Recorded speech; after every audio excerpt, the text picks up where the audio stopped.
الحمد لله والصلاة والسلام على رسول الله وعلى آله وأصحابه أجمعين، وأشهد أن لا إله إلا الله وحده لا شريك له، وأشهد أن محمدا عبده ورسوله، أما بعد. Leo ni tarehe 8 mwezi wa kwanza 1448 Hijiria. Tarehe 8 kwa mwezi huu wa kwanza mwaka 1448 tangu Mtume Muhammad sallallahu alaihi wasallam kuhama katika mji wa Maka ya Madina. Ni hiyo miaka 1448 na siku 8. Kesho ni siku ya 9 ambayo Mtume sallallahu alaihi wasallam aliazimia ule mwaka ambao aliofariki kwamba endapo mwakani nitafika, basi funga ya Ashura nitafunga siku ya 9. Lakini Allah akawa alimchukua kabla ya huo mwaka alioazimia kabla ya kufariki. Kwa hiyo inabaki tupo na funga ya Ashura katika sura 2. Sura ya kwanza ni ile ambayo alidumu nayo, ambayo alianza nayo kufunga hata huku Maka.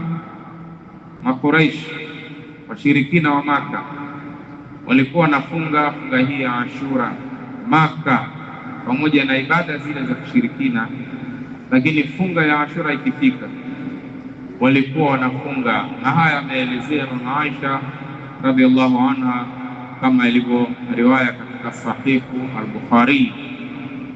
Ameelezea Mama Aisha radhiallahu anha hayo.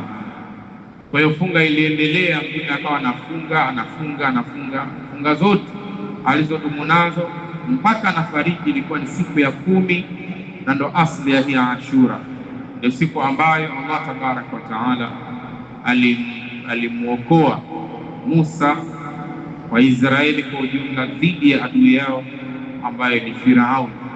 Nabii Musa akawa amefunga kwa kumshukuru Allah tabaraka wa taala. Sasa baada ya kuambiwa Mtume sallallahu alaihi wasallam yale ambayo Wayahudi wanayasema, yani Wayahudi walikuwa wanatengeneza picha ionekane kwamba Mtume sallallahu alaihi wasallam hana mapya, anafuata dini yetu. Kibla kwa anafuata hicho, hatimaye Allah akamgeuzia kile kibla, kwa sababu Wayahudi ile hali ya kujisifia na kudini, anatufuata sisi, akatakiwa abadilishe kibla aelekee kile cha Maka baada ya Mtume kuwa anatamani hili. Kwa hiyo hii pia funga ya Ashura nayo ikaingizwa katika maana hii. Mtume sallallahu alaihi wasallam ndo akasema, la in ishtu ila alqabil la asumanna at-tasi'a, kama nitaishi mpaka mwakani basi nitafunga siku ya 9, ili atofautiane nao, ili kuonesha kwamba hawa si watu wa kuendana nao, wanatengeneza sura mbaya kwa watu wasiojua, wanawatengenezea shubha. Kwa hiyo ikawa Mtume sallallahu alaihi wasallam aliazimia siku ya 9 kwa tamko lake moja kwa moja, lakini hakuifika, na alidumu na siku ya 10 katika maisha yake. Hapa ndo zikaja kauli za ahlul ilmi kama alivyotaja Ibn Abbas pia kwamba ni bora mtu afunge siku ya 9 kwa ile dhamira aliyokuwa ameiweka, na siku ya 10 kwa kuzingatia alikotoka. Akifunga siku hizi 2 atakuwa ameleta au amepata lile lengo la Mtume la kuwa khalifu Wayahudi, na amefunga siku aliyodhamiria Mtume sallallahu alaihi wasallam, na amefunga siku aliyodumu nayo kabla. Kwa hiyo lengo la mukhalafa linapatikana kufunga siku 2. Kwa hiyo ili mradi siku yenyewe ya 9 ni kesho.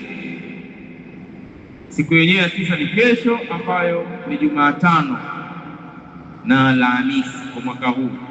Umeingia Jumatano na ianza kesho na unamalizia Alhamisi, lakini ieleweke si funga ya lazima, ni funga ambayo ni ya sunna. Inapokuwa mtu ana wepesi na uwezekano wa kutekeleza, anaifanya ili kujiongezea fadhila zake na ubora wake, hasa ikizingatiwa kwamba alielezea mwenyewe Mtume sallallahu alaihi wasallam alipoulizwa somo ya Ashura, akasema yukaffiru as-sanata al-madhiya, inafuta madhambi yote ya mwaka uliopita. Madhambi madogo madogo yale yote yanafutwa, na yale yakiachwa ni shida. Yale madhambi madogo madogo yakiachwa ni shida. Allah kwa huruma yake ametuwekea zile sababu, sababu yakiachwa ni mtihani mtu. Hakuna dogo katika hali ya mrundikano. Naona niishie hapa. Wassalamu alaikum warahmatullahi wabarakatuh.